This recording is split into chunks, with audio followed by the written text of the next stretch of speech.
So let's get started. We're going to give you a little bit of background about who we are. So my name is John. I'm English, but I'm actually living in Spain. So I've been living in Mallorca for the last 7 to 8 years now. And here we are in Mallorca, in actually the box Mallorca. And I am joined by Jacqueline Dahlstrøm. Am I going to present myself then? Yes. Okay, so my name is Jacqueline. I'm Norwegian, and I've been living in Spain for the last 2 years. So here now with John. I've been to regionals 3 times, and then also qualified for games last year. My season got cut a bit short with everything happening this year, but I'm planning on being back again in 2021. So we'll see. So what we're going to be doing today is there's a few topics that we are going to look at, mainly based around return to training after the quarantine. However, these sessions always work better if you guys have questions, send them in, and then we can get a bit of a dialogue going and hopefully answer anything that you might like to know. Yeah? Just type your question in and we shall answer it. So, as everyone knows, we have been in lockdown for the last, I think 10 months or so. Weeks. 10 months, 10 weeks. That feels like... it feels like 10 months, but it's been 10 weeks. So for those who are outside of Spain, Spain has 4 different phases. We in Mallorca are currently on phase 1. Some of Spain is still in phase 0. And phase 0 was probably was the strongest of the lockdowns in the sense that we in essence couldn't leave our house. So those who followed along with us, we were training on a farm here in Mallorca, and luckily we had Gabriele Migala from Poland and Christoph from Hungary, who actually moved into our house, and we spent 8 weeks together. And so our training for that period, it had to be modified because we didn't have all the equipment. So it was we couldn't do bar muscle ups and certain things, but we were in a relatively lucky position. However, there's a lot of people, including a lot of the athletes that we work with, who were really struggling because in Denmark, for example, one of our athletes, Rebecca, she basically had 0 equipment and was not able to access any form of gym. And what this leads into is that all of you guys, it's affected everyone around the world, have been in the same situation. And what we're starting to see now is that we're progressing back into a normal routine. So luckily in Mallorca, we just got announced that on Monday, we open back into phase 2, which means for us, we can have groups of people training in a gym, whereas in phase 1, it was just one-to-one. And what that means is that probably a lot of you guys are going to be going back to the gym. After a period, you might have been training, which is great, but after a period of maybe not doing the movements that you're typically used to at the gym. Have you got anything that you would add to that? No, I think, like you said, we're now moving to phase 2 next week, which means you're allowed to do small group classes. I know a lot of countries around have started opening the gyms, you're allowed to do outdoor training. What's your recommendation for starting again the strength? I mean, starting moving weight, what is your recommendation for that? Yeah, we can take that question straight away. We can carry on. We can answer the questions a bit. Yeah, just as you say, SMR. We'll answer your question a bit. Just keep putting them in because they get stuck, and then we can go through the thread and read them out. What were you saying? I don't know now, but I think while we're here today is to discuss exactly that. How should you ease into training, and what is the best approach to doing that? Because gyms are starting to open up. I think there's a lot of motivated people that want to get started and they probably want to start with a bang. Is that smart? Is that not smart? What should you do? What should you not do? So that is some of the stuff we're going to cover today.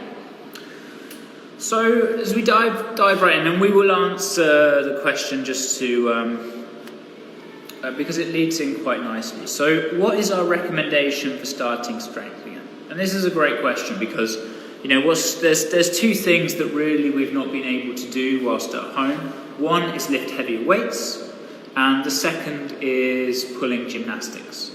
Pulling and kipping for a large degree. I mean, really it fits into the bar, being able to do bar muscle-ups, pull-ups, whatever you may be accustomed to do. Now, there are certain principles that we would recommend that you follow.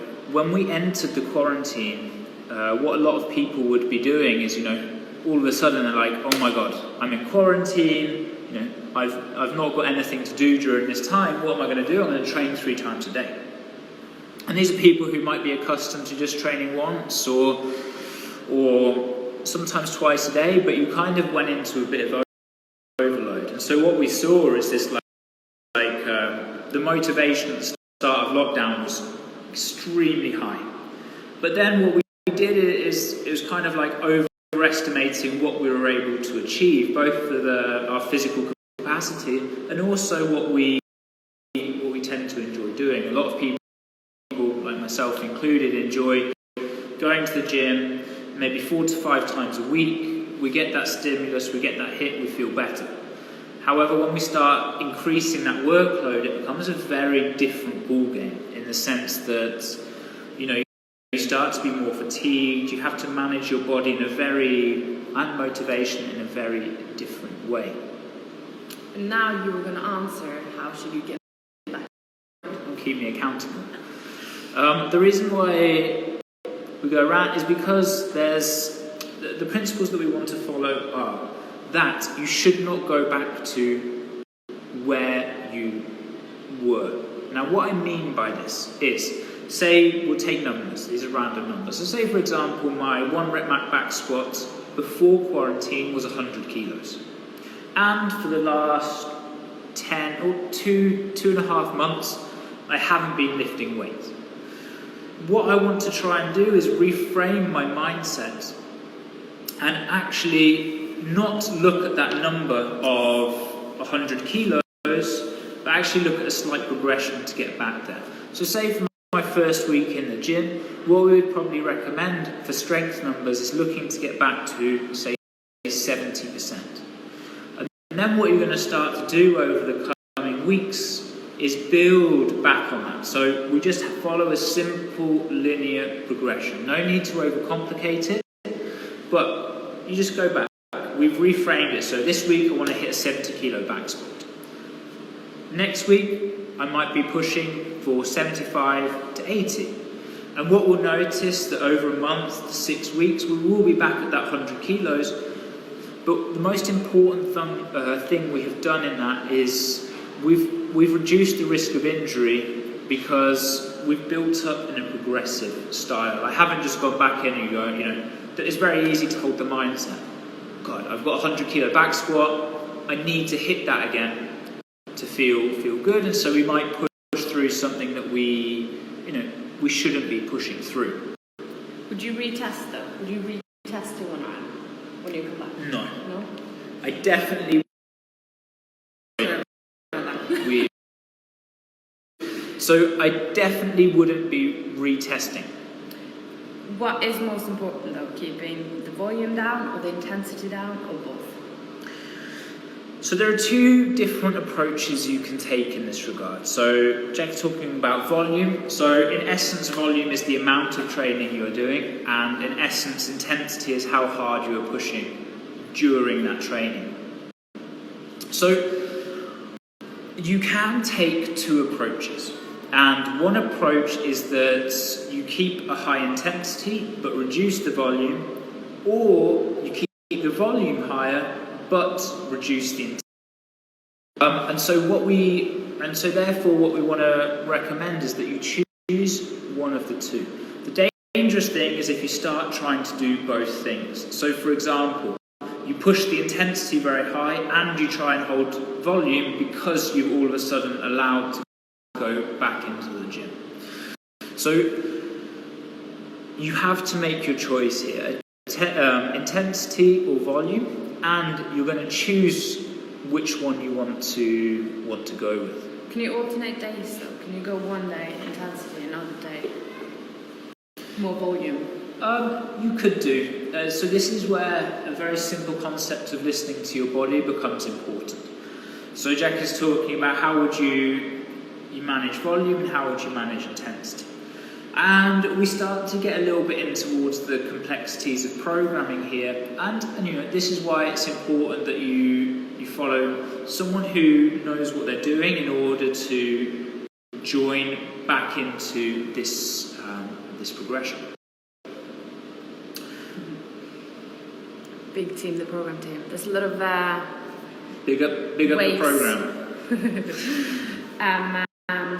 So you're talking about intensity and you're talking about volume, but it's very kind of vague. Is that the right word? Vague, yes. Can you give an example then of like a low volume, high intensity back squat workout session, for example, and then also the same low intensity, high volume back squat session? Yes. Just to get a bit. It's true. I mean, I suppose it's a bit more applicable in a workout setting, but for a back squat, for example, so we've taken the example that before lockdown we had a 100 kilo back squat. So therefore, if we're looking at this, and this is not 100% definition, but it gives us something to work with. So 100 kilos is reaching and pushing towards that 100%. Now, obviously, if I start wanting to do over 10 reps at over 90%, I'm going to be reaching like a high volume and high intensity. So an example with the back squat would be, you can do. So just hitting a 1 RM, the lower intensity but higher volume would be, we never reach up to this 80 to 90%, but for example, what we might do is work more sets and more repetitions at a lower number. So non-Sigiri. So the question is, what is most important, intensity or volume? I just got to say a shout out to Isla Blanca, a great gym in Ibiza, if you guys are ever there. So which parameter is most important, intensity or volume? They are equally as important, and it's kind of, it's an answer to many questions, but it does depend. And what it depends on is what you're searching for. So obviously, if you're a big athlete, you're looking to be a games athlete, both become very pushing intensity. Whereas if you're someone who's looking at doing long distance running, that volume becomes more important. If you're a powerlifter, the intensity tends to become more important. Jacqueline's back. I'm sorry, someone is trying to call us and come in, but I think Jacqueline scared them away, so they're all good now. So I think in that regard, that return to training regarding intensity or volume, especially for the strength, is important. Most of you will have been doing a lot of pressing, gymnastic pressing, so you might actually find that your pressing strength has improved, and also what you may have found is that your body weight conditioning has got very good, and you've got to use that to your advantage. You might have taken it up to a certain level, and you can maintain it right there. For the last 2 months, that's what we've had available to us, so use that to your strength now in your workouts. And for example, so what this may mean is that don't completely throw it out of the window. Use that strength, but just slowly integrate other things back into your programming. Yeah. Now, another thing that we've not been doing is the gymnastic conditioning, or pulling gymnastics. Now, there are two aspects. One is that we've barely been, it's been very hard to do pulling. You know, even in Spain, you were banned from going to parks, using pull-up bars, whatever it may be. So your arms can get very sore with pulling gymnastics. So use the same principle that we just spoke about with the back squat. And you can use these numbers, you've got to base them on yourself. So let's say when I was training before quarantine, I felt comfortable hitting 20 butterfly pull-ups unbroken. Now I need to reframe again. I've got a workout. Say we have a classic workout. Say we have front. 21:59. Usually I could have hit this unbroken, but I really want to emphasize that you shouldn't rush back into hitting that unbroken. What you should start to do is build back into it, where you might break up your sets into 3 sets of 7, come back, hit an 8 and 7, and 1 set of 9. This is a very simplistic example, but the principle is actually very important. Would you say that going unbroken is the volume of keeping pulling movements is more kind of dangerous in the beginning than trying to go for 20 unbroken? Because if you do 20 unbroken, 1 set, the total volume is quite low. However, if you do 7, you can usually do 5 unbroken, now you choose to do sets of 5, you end up doing 20 sets of 5. Isn't that worse than trying to go for your 20 reps? So the question again comes down to volume and intensity. So Jacqueline's question was, is total volume more important or is intensity more important? So in a gymnastic sense, what would happen is that the going unbroken, we could argue, is a higher intensity, whereas the total volume of the piece, if you have 30, 40, 50 muscle-ups are higher, pull-ups in this example are higher, then obviously you have a higher volume. And what we want to try and do is balance off those two. So what I would recommend is reducing both in the first week. A lot of you guys are going to be going back to the gym in the coming weeks, which is great.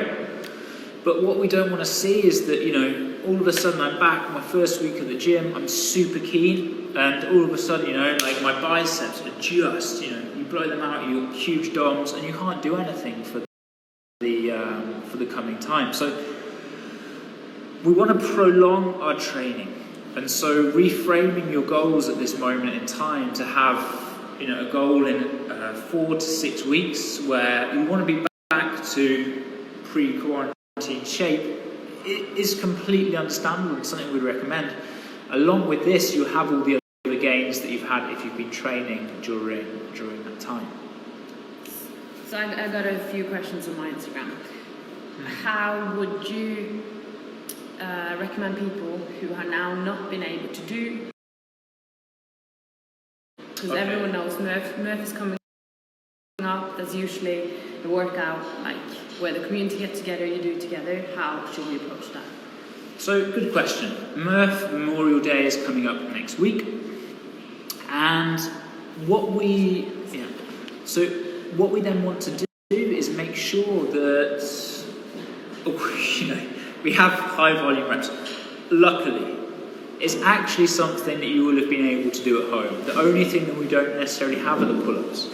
So, for example, we have 1 mile run, 100 pull-ups, 200 push-ups, 300 squats, 1 mile run. Typical move, often done in a weight vest. Now, if you're accustomed to the other movements, which you may well be, the 100 pull-ups are going to be the area that's challenging. And the best way to save yourself is to do a petitioned Murph. So you can either do a buy-in, buy-out with 10 rounds of pull-ups, push-ups, or you can also combine the pulling into the different rounds.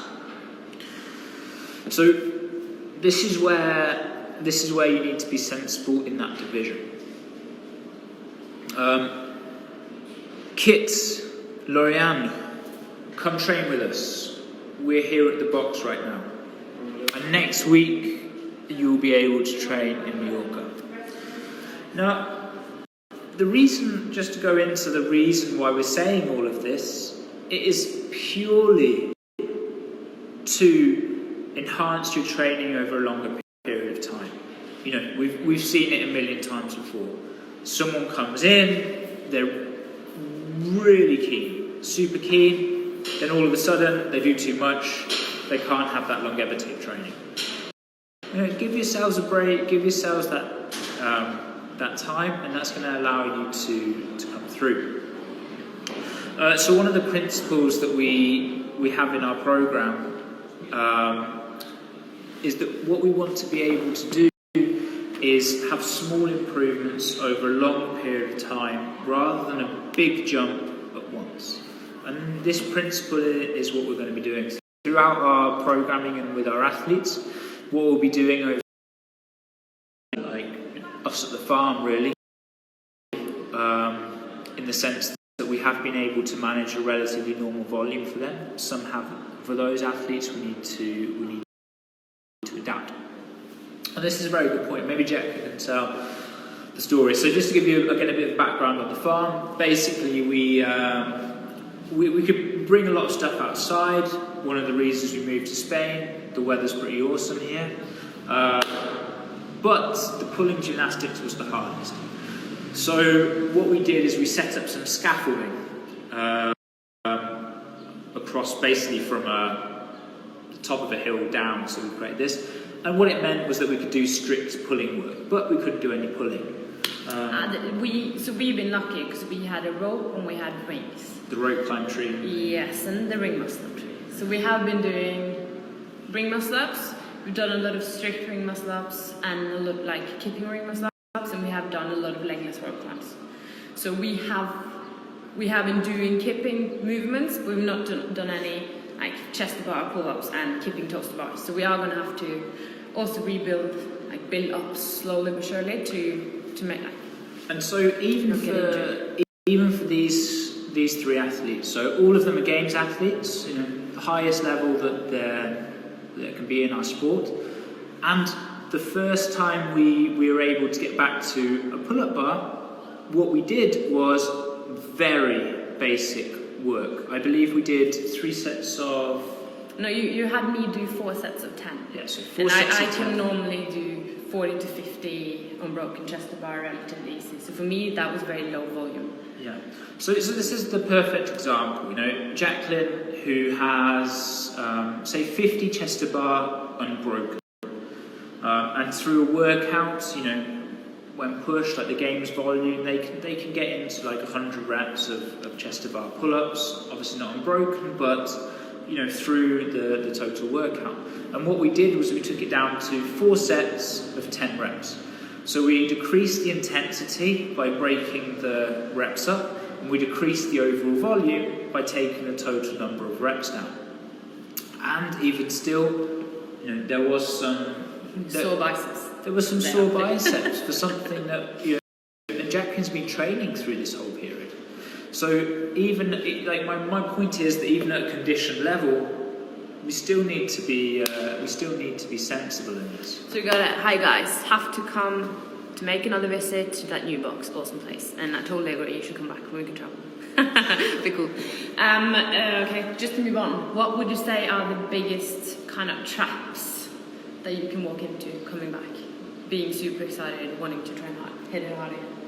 What do you have to be, you know, more kind of cautious about? It's being overpumped, which, you know, I don't want to be a bomber on this, but I think it's very important that you prolong your mindset, thinking, you know, okay, I'm not going to give it all my first day back at training. I'm going to build up and think, I'm going to reframe this, that actually I've got a nice journey back.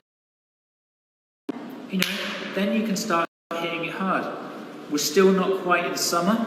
Someone laughed. We're still not in summer, so we don't need that that intensity.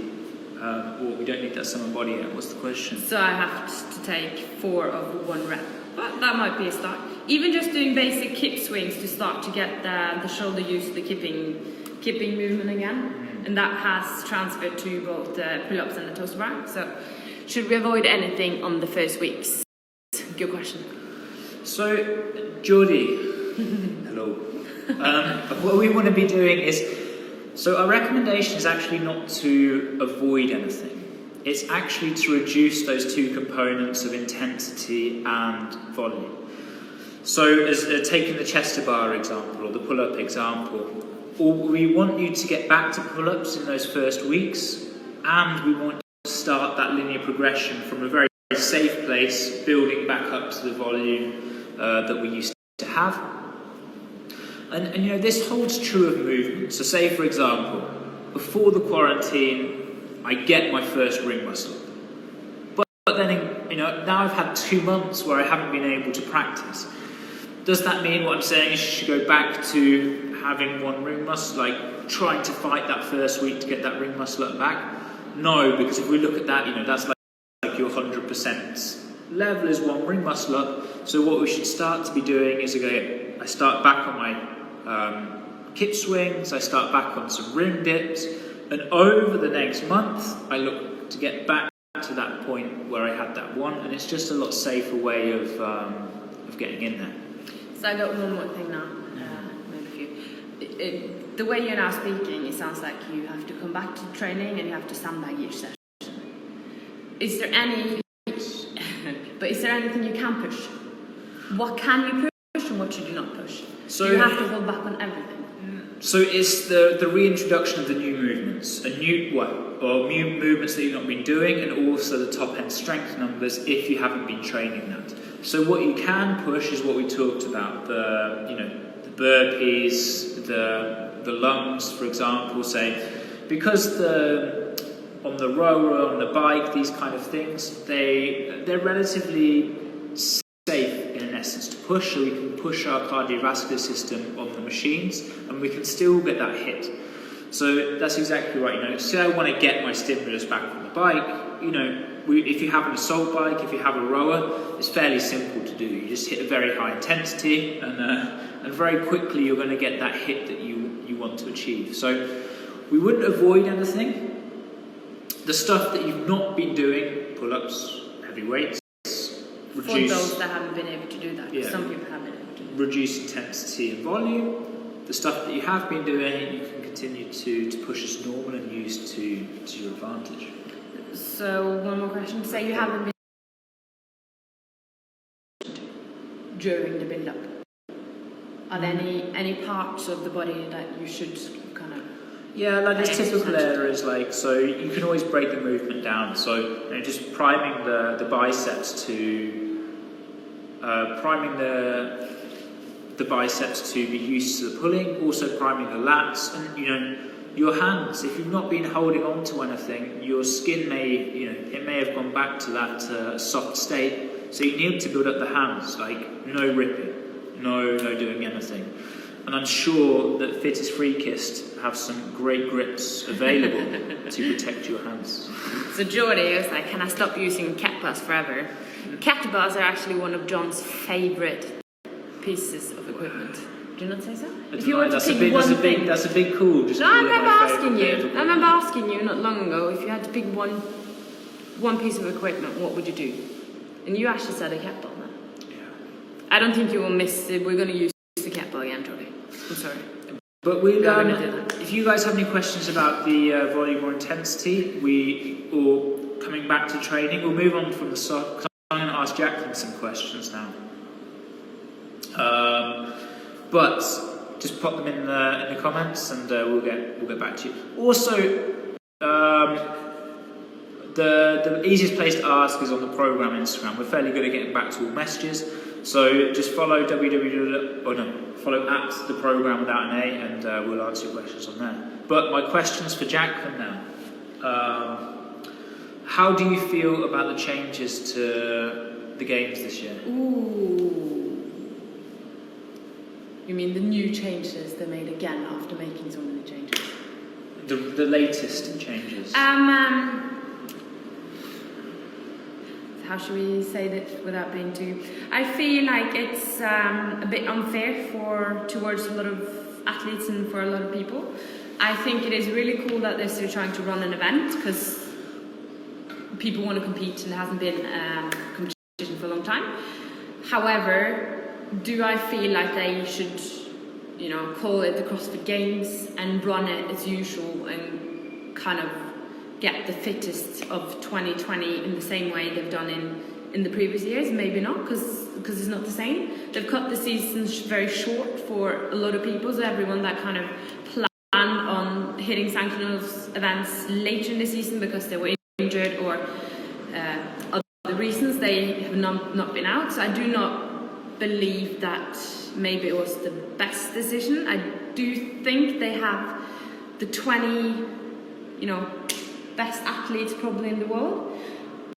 However, I think if everyone had a fair kind of shot at qualifying for the games and knew that the Open was the only shot at qualifying for the games, I think there would be some different names. I definitely believe there are some names that should be going that now haven't qualified, and it's obviously, because we do, this is what we do, we train for this all year round, we put a lot of effort into this. This is one competition, so it's obviously hard when they just change the rules last minute. I believe we'll see if it actually happens. How many Europeans will be able to come over? Is it going to be only Americans? We don't know. Lots going to change.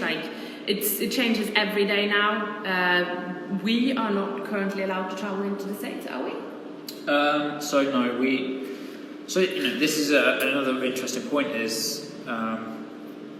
Obviously, a lot of athletes are into the States.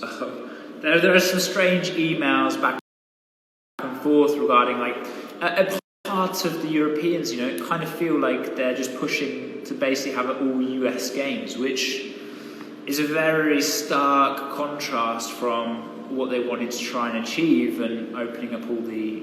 I think what you kind of have to remember as well, it is a competition, but going to the games is huge when it comes to negotiating sponsor deals, etc. So they have now kind of given 30 athletes in the world a big kind of advantage if they have to, if they're in the negotiations of the new contracts, and it's harder for everyone else who are now kind of sat on the hold and can't really do anything before 2021. So that is also... And there's a lot of money, it's a lot of status, like going to the games, being top 10 at the games. So it's not something you should necessarily take, that easy. But that also being said, there's a lot of things happening in the world right now, and I do not believe that the CrossFit Games is the most important thing. It's, How's it affected your motivation for training? Honest answer, I think that motivation in a sense is a bit overrated. I'm not saying you shouldn't be motivated, but for me, training, I really do enjoy training, and that's kind of my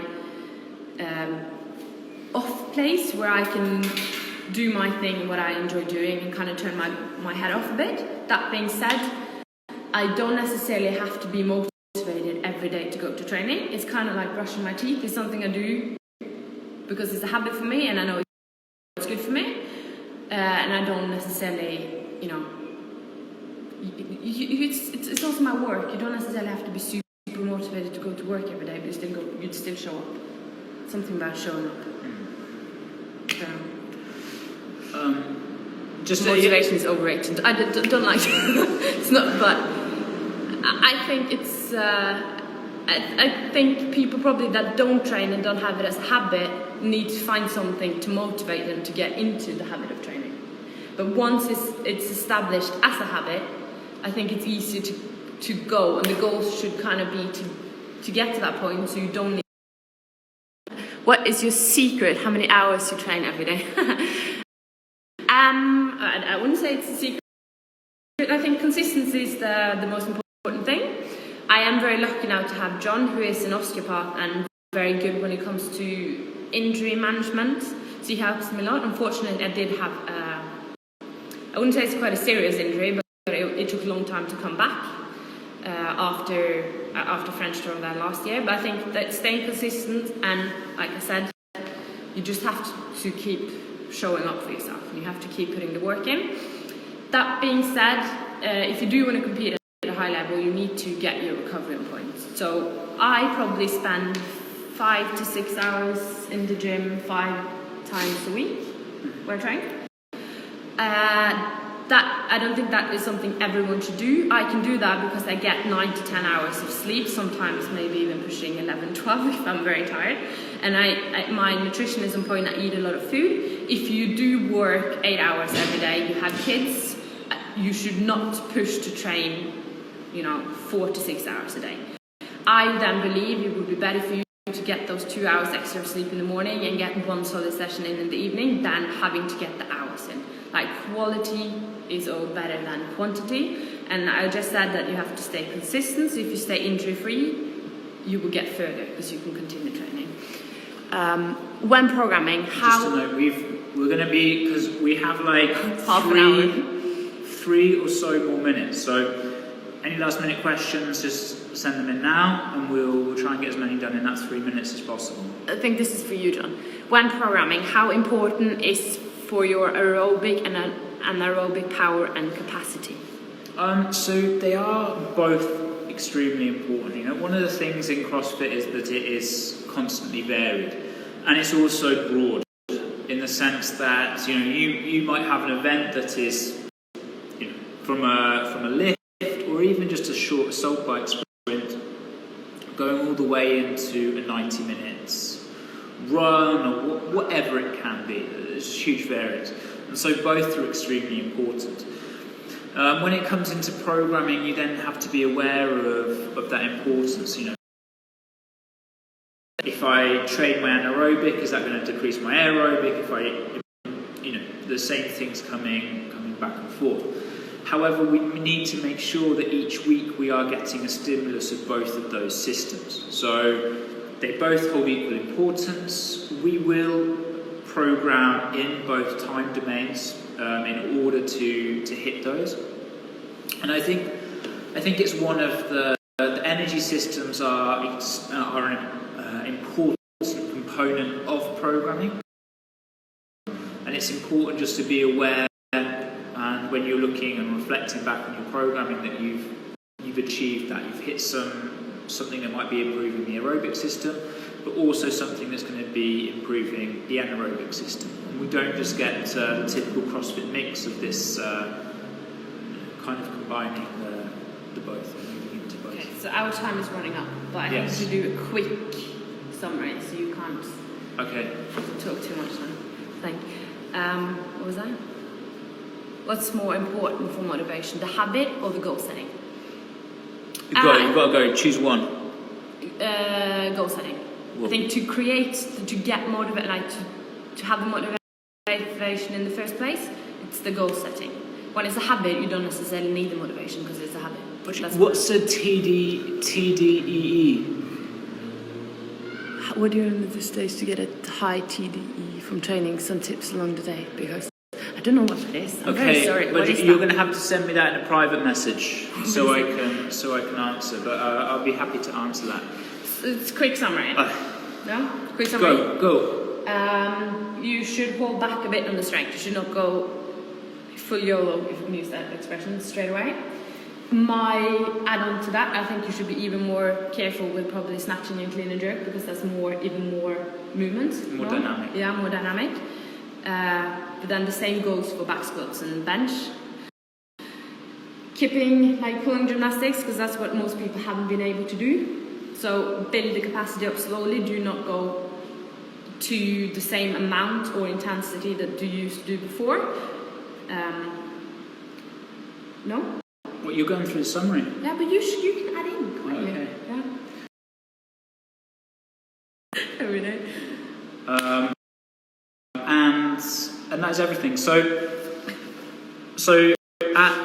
if you want to find out more about us, at Jackda on Instagram, at John Christian Singleton. We're both part of at the Progrm without an A.